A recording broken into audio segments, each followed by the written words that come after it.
Bien, alumnos, vamos a ver a continuación la civilización romana, la primera parte. Hablaremos a continuación de una de las mayores civilizaciones de la antigüedad. De hecho, Roma es considerada, al igual que Grecia, como uno de los pilares de la civilización occidental. La antigua Roma es tanto la ciudad de Roma como el estado que se funda en la Edad Antigua. La idea de la antigua Roma es inseparable de la cultura latina. Se formó por una agrupación de pueblos en el siglo VIII a.C. y dominará el mundo mediterráneo, la Europa occidental, desde el siglo I hasta el siglo V, mediante la conquista militar y la asimilación de las élites locales, así como también la asimilación o romanización de las poblaciones vencidas.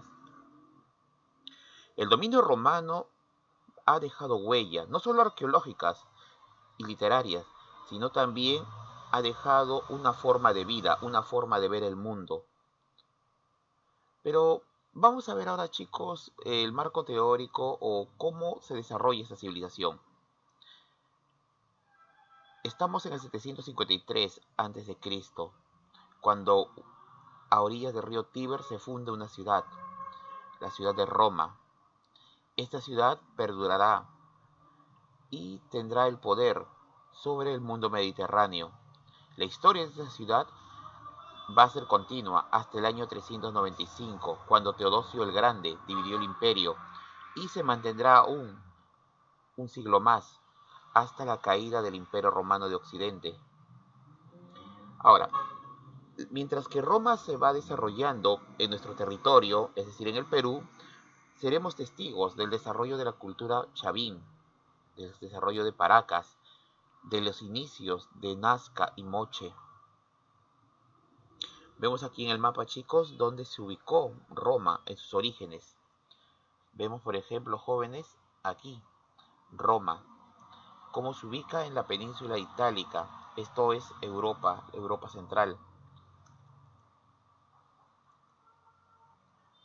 Ahora, los límites de la península itálica son, al norte, los Alpes, al este, el mar Adriático, al oeste, el mar Tirreno, al sur, el mar Jónico, o, bueno, esto es ya propiamente el mar Mediterráneo. De hecho, todo esto es el mar Mediterráneo.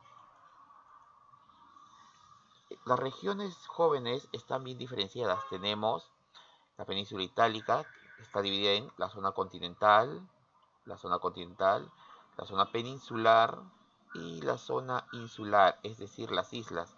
Acá tenemos Sicilia, ¿no?, Córcega y Cerdeña. ¿Por qué es importante esta civilización? Bueno, Roma es importante porque de esta civilización va a surgir el derecho, es decir, la base legal, que va a perdurar en muchos pueblos de Occidente. El latín, que es la base de las lenguas romances, como lo es el castellano, el portugués, el italiano, el rumano. Gracias a Roma se va a propagar el cristianismo. Recuerden que los romanos al final se volvieron cristianos y las ideas del cristianismo se propagarán a través del imperio.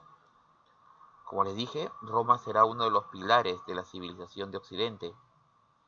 Muchos autores afirman que Roma es el mayor experimento del helenismo. Como recordarán, la gran expansión de Alejandro Magno hizo que se fusionasen las culturas orientales con el pensamiento griego, pues Roma es resultado de esta fusión de ideas, es el mayor experimento de las ideas helenísticas. Pero ¿cómo se origina esta civilización? Bueno, veamos primero los orígenes mitológicos. Tenemos para empezar la Eneida. Esta obra, chicos, la Eneida, es una obra escrita por Virgilio. Eso fue durante el inicio del imperio, bajo el reinado del emperador Augusto. En la Eneida nos habla de Eneas, un soldado troyano, quien al frente de un grupo de sobrevivientes abandona la ciudad de Troya, que acababa de caer a mano de los griegos. Eneas y los sobrevivientes buscan un territorio donde fundar una nueva Troya, una nueva ciudad, que dé refugio a los vencidos, a los troyanos. Bueno, de esta manera los romanos buscaban detener un origen heroico, un origen basado en el mito, en la leyenda. Y qué mejor para los romanos que ser declarados descendientes de la mítica Troya. De hecho, jóvenes, les diré lo siguiente. Los romanos tomaron muy claro que es el modelo troyano. De hecho, el modelo de soldados fue nada menos que Héctor. Para ellos, Héctor fue el modelo, el prototipo de soldado que se debía seguir.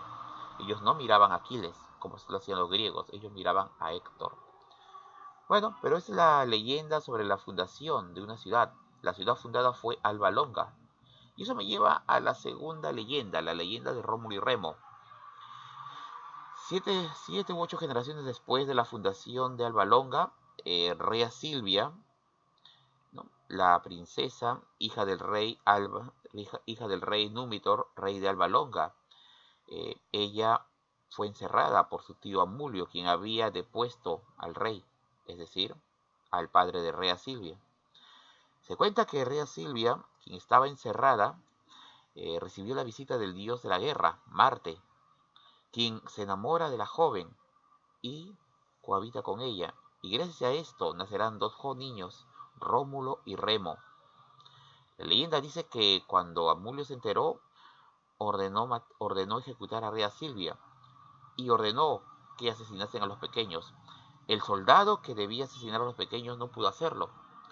Cogió a los pequeños, los colocó en un cesto y los dejó en el río Tíber, diciendo que los dioses deciden la suerte. Los niños llegaron a la otra orilla. Cuenta que los niños bajaron, se acercaron a una higuera donde jugaron y retozaron, hasta que el frío y el hambre hizo que los pequeños llorasen. La leyenda dice que una loba se acercó y los amamantó. Posteriormente un campesino encontraría a los niños y los cuidaría. Cuando estos niños se hicieron hombres, un día se encontraron con un anciano que resultó ser el rey Númitor y lo ayudaron a recuperar su reino. El anciano rey, en agradecimiento, les regaló un territorio a los jóvenes, un territorio rodeado por 7 colinas, donde estos jóvenes fundarían Roma. Así tenemos entonces, chicos, el inicio de Roma. Su primera fase, como todos los pueblos, fue una monarquía. Tenemos la dinastía latina y su primer rey, Rómulo. Él fundó Roma. Bueno, asesinó a su hermano Remo. Creó el Senado, el Foro, el Capitolio. El único problema de este joven monarca fue que, bueno, los fundadores de Roma eran básicamente varones. No había mujeres. Así que no se le ocurrió otra que organizar el célebre rapto de las Sabinas a fin de conseguir esposas. Otro monarca, bueno, sería Numa Pompilio. Él asume el mando luego de la desaparición de Rómulo. Numa Pompilio es recordado como el ceremonioso, hombre que gustaba de las ceremonias religiosas. Él creará el colegio sacerdotal, establecerá el templo de las Vestales, construirá el templo en honor al dios Llano. Luego asumirá el trono el rey Tulio Hostilio. Él era un hombre belicoso. Realizó las primeras guerras de conquista e incluso se enfrentó contra Alba Longa, que era la ciudad donde habían surgido los primeros romanos. El cuarto monarca es Ancomarcio. Él construyó el puente de madera sobre el río Tíber, fundó el puerto de Ostia, erigió la primera prisión de Roma para encerrar a los acusados hasta que se decida qué hacer con ellos. Pero Ancomarcio muere y no deja herederos. Y eso conlleva al advenimiento de otra dinastía, la dinastía de los etruscos, donde el monarca será Tarquino Prisco, el afortunado. También es conocido como Tarquino el Viejo o Tarquinino I. Construyó las alcantarillas, la cloaca máxima, mandó a trazar calles nuevas, barrios, un foro, una plaza central. Ordenó construir auténticas casas en sucesión de las cabañas habituales, ¿no? Construyó el circo, el templo a Júpiter. A su muerte le deja el trono a Servio Tulio. Este hombre, chicos, lamentablemente no tenemos una imagen de él, no sabemos cómo era su rostro, pero sí sabemos lo que hizo. Realizó el primer censo de la historia y de esta manera le dio una organización a Roma que le haría grande.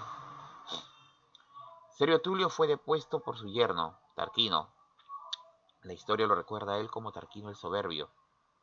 Fue el último rey de Roma. Él sería depuesto por el general Lucius Brutus. Y con la deposición del último rey se instauraría la República Romana. Bueno, es el año 509. La República Romana.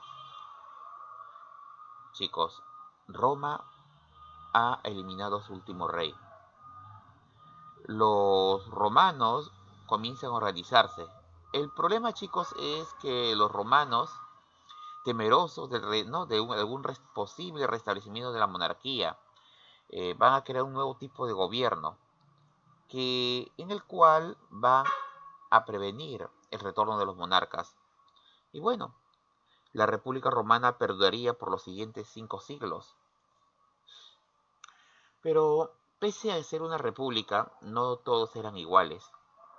Habían 2 grupos sociales bien definidos: los patricios, que es la aristocracia, descendientes de los antiguos fundadores de Roma, es decir, descendientes de la gente que acompañó a Rómulo. Ellos ocupaban las principales magistraturas, es decir, los cargos públicos más importantes, controlaban el Senado. Son terratenientes, poseen cientos o miles de esclavos. Ahora, dentro del grupo patricios hay un sector que son los conservadores y también los más acaudalados. Se hacen llamar a sí mismos los opimates, es decir, los mejores. Los patricios tenían a su servicio a los clientes, personas que podían ser de origen popular o extranjeros, pero que portan el apellido de esta familia patricia. Claro, obviamente portan este apellido a previo pago. Muchas familias patricias vivían de rentar su apellido, de tener una gran clientela. El otro sector social son los plebeyos, es decir, la gente común, la gente del pueblo. Los plebeyos empezaron su historia luchando por sus derechos, querían tener la igualdad legal con los patricios. Y su primer hecho histórico, su primera protesta es la famosa retirada al Monte Sacro. Lo que pasa es que los plebeyos, cansados de que el Senado, controlado por los patricios, no les hizo caso, se retiraron de Roma, abandonaron la ciudad. Se fueron al Monte Sagrado o Monte Sacro y ahí amenazaron fundar una nueva ciudad. Si es que el Senado romano no los reconocía y no les daba derecho, el Senado romano tuvo que ceder y darle sus primeros derechos. Ahora, no confundamos o no pensemos que los patricios, o los plebeyos son pobres. Hay de todo. Habían plebeyos pobres, plebeyos acomodados, pero también habían plebeyos ricos. De hecho, los plebeyos más acaudalados van a ser conocidos como equites o caballeros. El número de plebeyos se fue incrementando, no solamente por nacimiento de más hijos plebeyos, sino también con la migración. O incluso con los hijos de los libertos, es decir, esclavos que habían sido liberados. Miren, en resumen, tenemos aquí la pirámide social. A la cabeza tenemos a los patricios, y hablamos de ellos, los plebeyos, los clientes, aunque aquí en teoría los clientes estarían en medio entre patricios y plebeyos, y los esclavos. También tenemos a los libertos, que es un subgrupo que abandona el grupo de esclavos y asciende socialmente. Ahora veremos cómo se expandió la República Romana. Bueno, Roma fue un poderoso estado, militarista por cierto, y vamos a ser testigos de una expansión. Obviamente, primero se lanzarán a la conquista de la península itálica, donde terminan someter a los etruscos, vencen a latinos, ecos, samitas, volscos. Pero esta expansión tuvo un problema, ya que se van a enfrentar con los galos. Los galos eran los bárbaros, procedentes de lo que hoy en día es Francia, ¿no? Territorio al cual los romanos llamaron las Galias. Los galos, liderados por Breno, asaltaron la ciudad de Roma y la incendiaron. Bueno, con todo, los romanos lograron someter toda la península itálica. Una vez sometida la península itálica, los romanos miraron al sur de su territorio. Aquí van a buscar la conquista de la Magna Grecia, es decir, el sur de la península itálica. Los griegos de esta parte no eran muy fuertes, no hubieran opuesto mucha resistencia, pero los griegos de la Magna Grecia también eran conscientes de esto, así que pidieron ayuda nada menos que al rey Pirro de Epiro. Este era nada menos que el tío de Alejandro Magno. Pirro desembarcó en la Magna Grecia con un imponente ejército. Asistiríamos ahora al enfrentamiento entre la falange macedónica contra la región romana. Así es, muchachos, la falange versus la legión. Los romanos pactaron con los cartagineses una alianza para vencer a Pirro. Chicos, vencer a Pirro no fue fácil. De hecho, nunca lo hicieron. Pirro ganó las batallas, pero las pérdidas que Pirro tuvo en cada batalla fueron terribles. De hecho, luego de una batalla que Pirro había ganado, pero Pirro vio la gran cantidad de sus propios soldados muertos. Claro, había ganado. Y había ganado varias batallas, pero siempre con el mismo resultado. Perdía una gran cantidad de hombres. Se cuenta que Pirro exclamó: "Una victoria más como esta y estoy perdido". Desde entonces se utiliza la frase victoria pírrica, en alusión a una victoria obtenida con grandes esfuerzos. Lo cierto, chicos, es que Pirro no le quedó otra que abandonar la Magna Grecia, abandonar el sur de Italia, regresar a Epiro. Luego que Pirro se retirase, los romanos y los cartagineses quedaron frente a frente. Ahora asistiríamos a la mayor guerra, al mayor desafío de la Roma republicana, y estas serían las guerras púnicas. Guerra que va a enfrentar a Roma contra Cartago. Bueno, fueron en total 3 guerras, pero la que más vamos a estudiar, jóvenes, es la Segunda Guerra Púnica. En esta Segunda Guerra destaca Aníbal Barca, gran cartaginés. Este gran general invadió la península itálica, obtuvo la victoria en Canas, pero al final sería derrotado por el general romano Escipión el Africano. En la Tercera Guerra Púnica, la ciudad de Cartago fue destruida, y de esta manera los romanos pondrían fin al dominio cartaginés en el Mediterráneo, y lograrían el objetivo, la verdadera razón de esta guerra, que era controlar el Mediterráneo. Luego asistiremos a la conquista de Oriente. Los romanos primero conquistaron Siria, donde en la batalla de Magnesia derrotaron al rey Antíoco III. Luego sometieron Macedonia, primero en la batalla de Cinocéfalos, donde derrotaron a Filipo V, y luego en la batalla de Picna, donde derrotaron a Perseo, hijo de Filipo V. Finalmente se apoderaron de Grecia tras la batalla de Leucopetra. En fin, los romanos sometían y vencían a los reinos helenísticos de Oriente, que eran los sucesores del imperio de Alejandro Magno. Pero, chicos, la derrota de estos pueblos va a traer consecuencias. Y la primera gran consecuencia fue el incremento del ager publicus. ¿Qué es el ager publicus? Es la propiedad pública. Pues bien, cuando los romanos conquistaban un territorio, una parte de estos territorios pasaban a ser propiedad del Estado romano. Y adivinen, ¿quién se quedaba con estos territorios conquistados? ¿Los patricios o los plebeyos? La respuesta es obvia. Los patricios se apoderarán de las tierras conquistadas.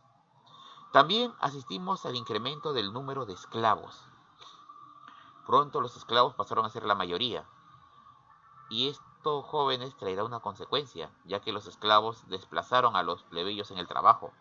Así, en resumen, tendríamos que las guerras de expansión favorecieron a los patricios, quienes se harán más ricos, y los plebeyos se vieron perjudicados porque se hicieron más pobres. Así es, los ricos serán más ricos y los pobres más pobres.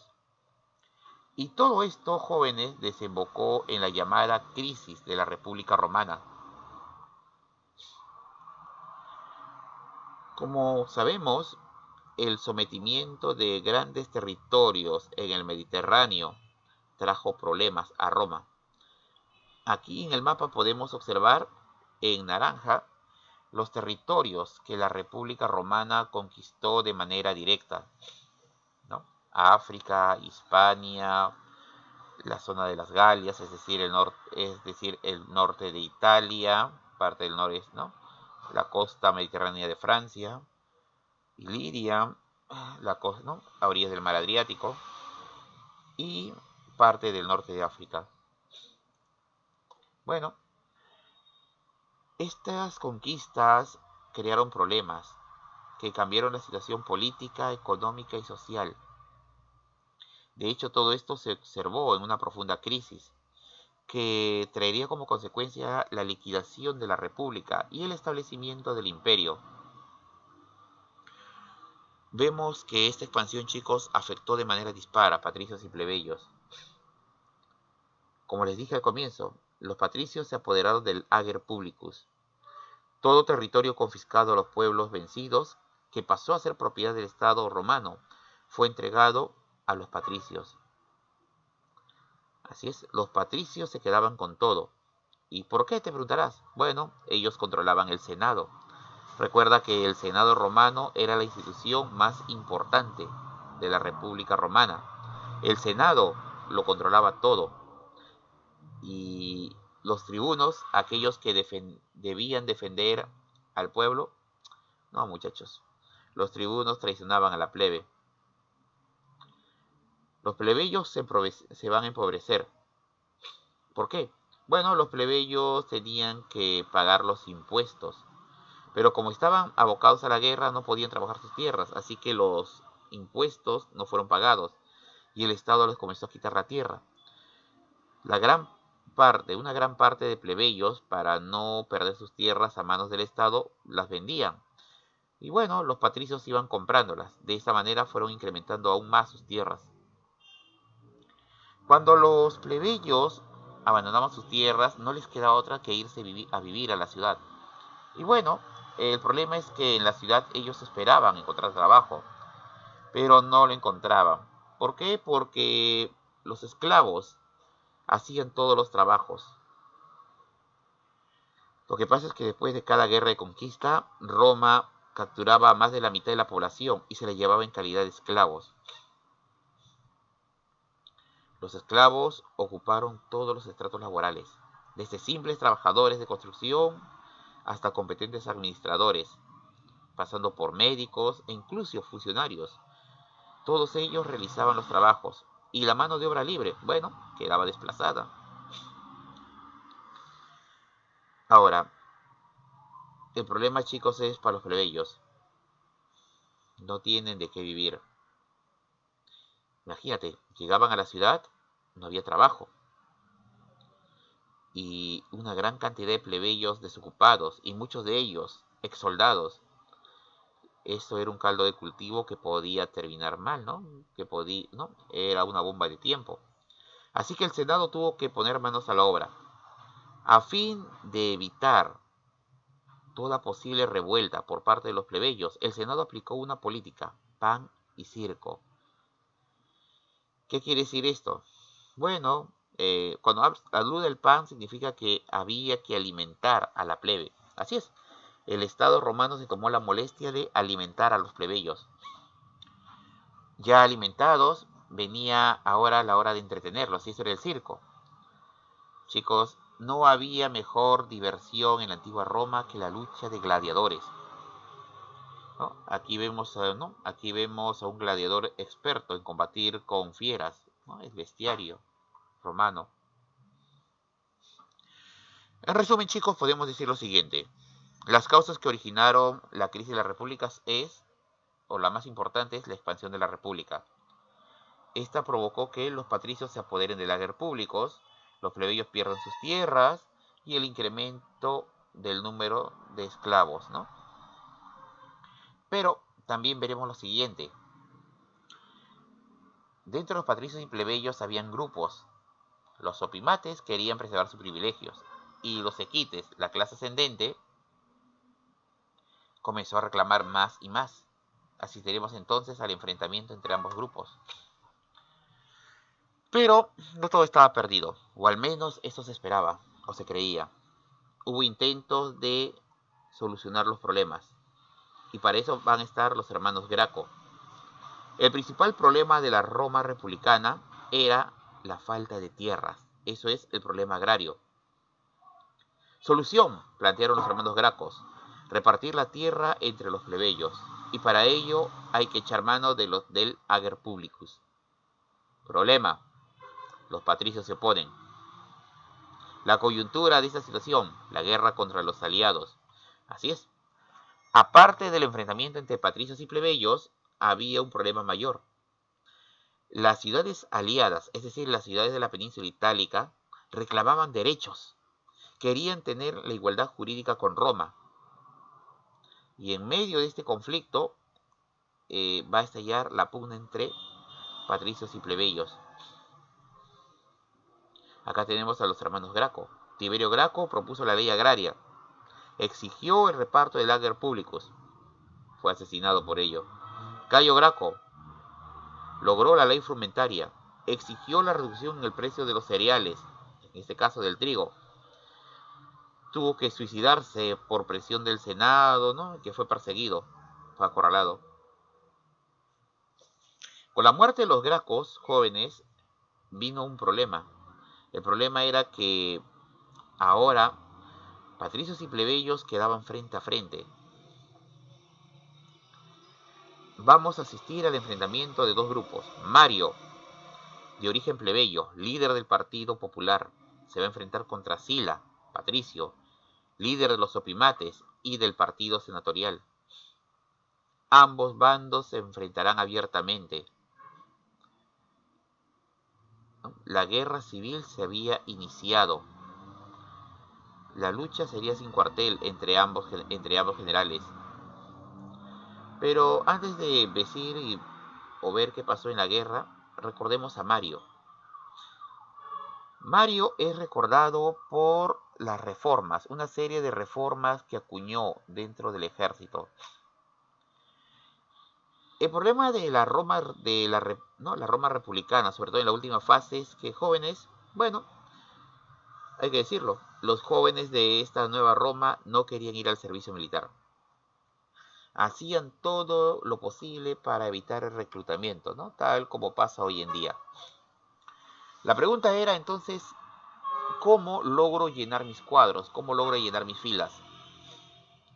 Bueno, estaba una leva quizás, ¿no? Reclutamiento forzoso. No era practicable. El general Mario encontró una solución, y a eso se le llama las reformas de Cayo Mario. Hizo que el ejército de legionarios ya no sea una obligación, ¿no? Ni tampoco un servicio. Lo hizo una carrera. Es decir, todo joven tenía derecho a postular a las legiones.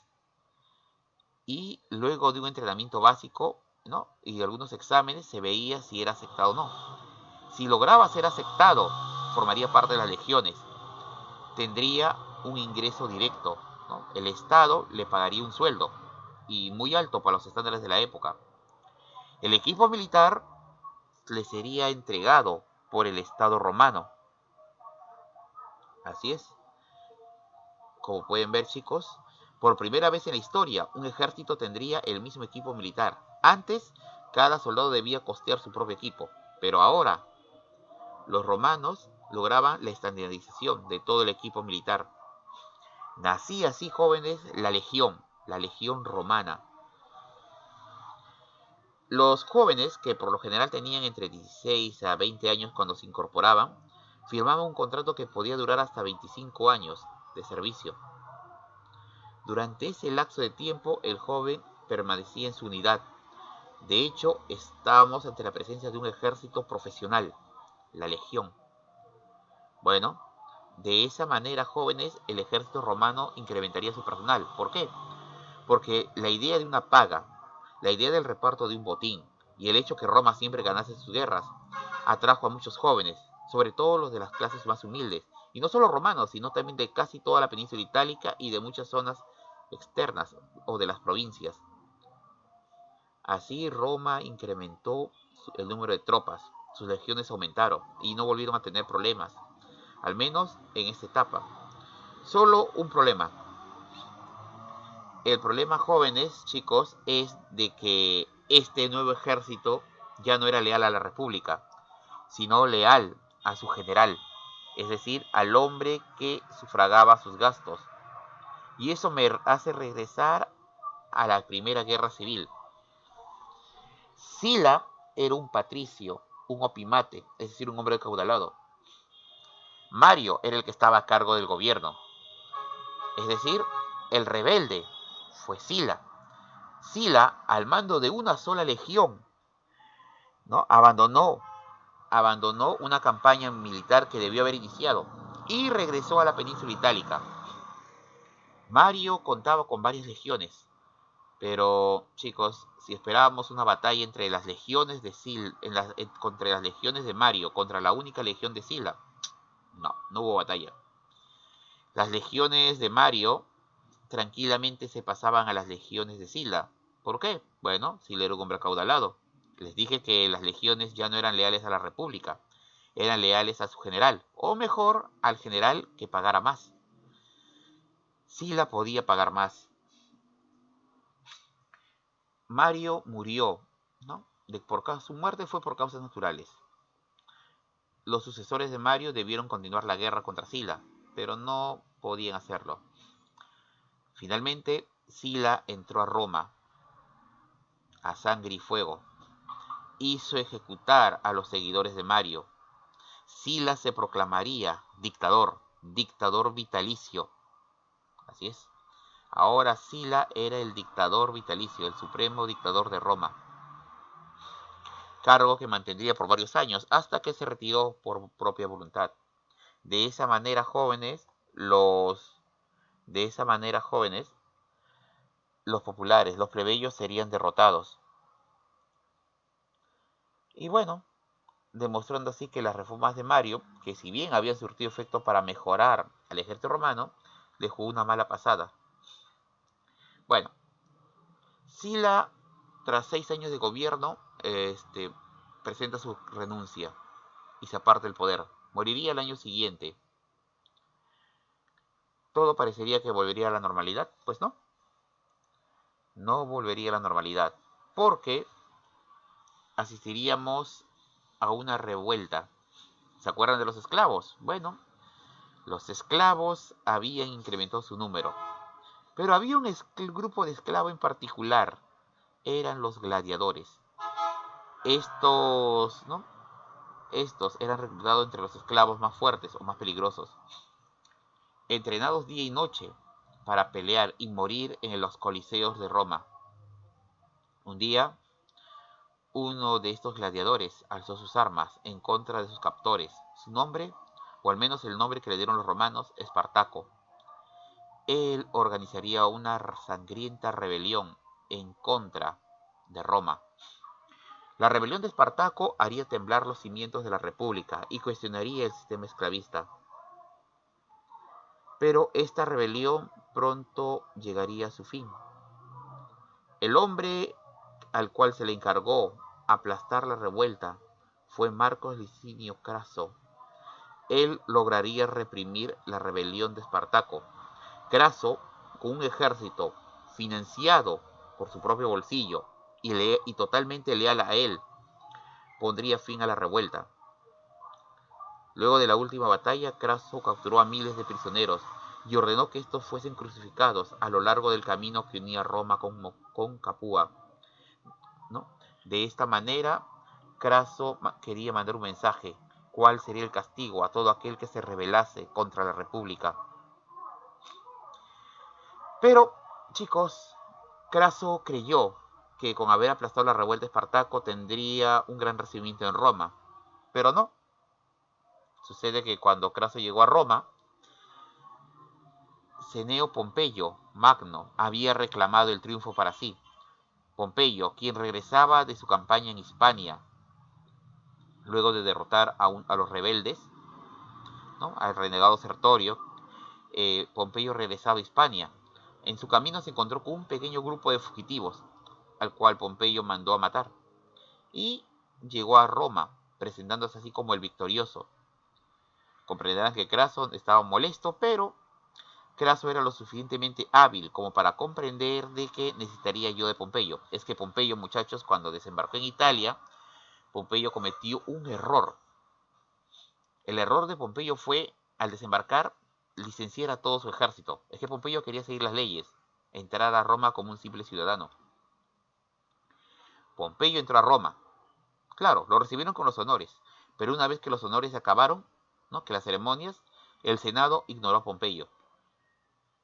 Craso, por su parte, tenía su ejército aún intacto, pero necesitaba el ascendente, ¿no?, el ascendente político de otro, ¿no?, de un joven político ascendente, que en este caso Julio César. Se formaría así el primer triunvirato, César, Craso y Pompeyo. Esta alianza tendría como objetivo controlar el Estado romano, controlar el Senado. Es que entre los tres reunían los suficientes partidarios para mantener bajo control al Senado. Pompeyo, un general victorioso, hábil militar, pero sin ejército. Craso, el hombre más rico de la República, y Julio César, un hábil político y estadista, formarían una alianza que lograría controlar la República Romana. César es recordado por haber conquistado las Galias, lo que hoy en día es Francia. Aquí en la escena podemos ver la rendición del caudillo galo Vercingetorix. Él le haría una sangrienta guerra a Julio César, de la cual César saldría airoso. Craso, por su parte, trataría de conquistar Oriente, pero, chicos, en su lucha por someter Oriente, él sería derrotado en la batalla de Carras, en lo que hoy en día es Irak. Lo que pasa es que Craso soñaba con llegar a la India, soñaba con imitar a Alejandro Magno, pero no contaba con que los partos le harían frente. La caballería de los partos destruiría a las legiones romanas. De los 60.000 hombres de Craso, se sabe que poco más de 10.000 hombres lograron sobrevivir y fueron llevados prisioneros a lo que hoy en día es Afganistán, en aquella época llamada Bactria. Se sabe que esos soldados escaparon, pero que no pudieron regresar y tuvieron que marchar hacia Oriente. La famosa Legión Perdida de Craso llegaría hasta China, o al menos eso dicen los testimonios de la época. Bueno, César por un lado conquistaba las Galias, Craso moría tratando de llegar a la India. Pompeyo en Italia no hacía nada, o al menos no hacía nada para impedir que el Senado se reorganizase. Pronto el Senado volvió a caer en manos de los enemigos de César, y estos convencieron a Pompeyo de que los liderase. César, al ver la amenaza, decidió regresar a Roma, pero no solo, él no quería cometer el error de Pompeyo. César regresó a Roma con todo su ejército. Aquí se observa la escena donde César cruza el Rubicón, que era el río que dividía o separaba la península itálica de las Galias, territorio que era controlado por César. César con sus legiones cruza el Rubicón y esto daría inicio a la Segunda Guerra Civil. Aquí vemos en el mapa la campaña de César. Al cruzar el Rubicón, César le ordenó a su amigo y general Marco Antonio que avanzase directamente hacia Roma, mientras él perseguiría a Pompeyo. ¿Por qué? Pompeyo se dio cuenta que no podía defender Roma y tuvo que huir, ¿no? Y en su huida lo dejó todo, ya que César venía detrás de él. Eh, Pompeyo será derrotado en la batalla de Farsalia. Eso fue en Grecia. El general Pompeyo Magno, ¿no? Magno significa grande, fue el sobrenombre que Sila le dio a Pompeyo. Pompeyo no pudo contra las legiones de César. Pompeyo era un general clásico, acostumbrado a las grandes formaciones, a las batallas bien planificadas. César, durante su guerra contra los galos, había aprendido la táctica de estos: ataques rápidos por sorpresa, ¿no?, a rodear ejércitos, ¿no?, grandes ejércitos con pequeñas unidades. Todo esto le valió a César. Derrotado Pompeyo en Farsalia, no le quedó otra a este hombre que abandonar y retirarse. Pompeyo huyó a Egipto, pero en ese lugar Pompeyo sería asesinado. César lo persiguió. César persiguió a Pompeyo, pero cuando llegue a Egipto, los egipcios se apresuran a entregarle la cabeza de Pompeyo. Se cuenta que Pompeyo derramó lágrimas por su antiguo enemigo, que al fin y al cabo incluso había sido hasta yerno de él. Pompeyo se quedó en Egipto y él trató de mediar en los problemas egipcios. En ese país, César conocería a la joven Cleopatra, con quien terminaría casándose. Cleopatra le daría un hijo a César, el pequeño Cesarión. Ahora, este matrimonio de César con Cleopatra fue una pésima movida política que no fue bien vista en el Senado. Pronto los enemigos de César se reorganizaron y planearon asesinarlo. La conjura sería liderada por Brutus, quien era descendiente de los fundadores de la Roma republicana. Aquí en la escena vemos el asesinato de César en el foro a manos de los conspiradores. Asesinado César, los seguidores de este formarían inmediatamente el segundo triunvirato, que estaría conformado por Marco Antonio, amigo y mano derecha de César; Lépido, competente general de la 12ª Legión, la mejor legión de César; y Octavio, sobrino nieto de Julio César. Los tres formaron el segundo triunvirato y juntos acabarían con los enemigos de César. Ahora bien, chicos, el problema es que pronto estallaría la segunda o tercera guerra civil en este caso. Aquí se enfrentarían Octavio, ¿no? Aquí Octavio contra Marco Antonio, ¿ya? Se enfrentarían. Pero claro, previamente derrotarían a los enemigos de César. Ahora, chicos, la tercera guerra civil se saldó en el combate de Actium. Eso fue en el 31 a.C. La flota de Octavio derrotaría a la flota de Marco Antonio. Derrotado Marco Antonio, él y Cleopatra se refugiarían en uno de los palacios de esta. Finalmente, Marco Antonio se suicidaría para no caer prisionero en manos de Octavio. Cleopatra haría lo mismo. Y así terminaría el periodo de las guerras civiles, con un Octavio vencedor. Bien, jóvenes, con eso terminamos la primera fase de la historia de Roma, ¿no? Espero verlos pronto, ¿no? Hasta pronto, jóvenes.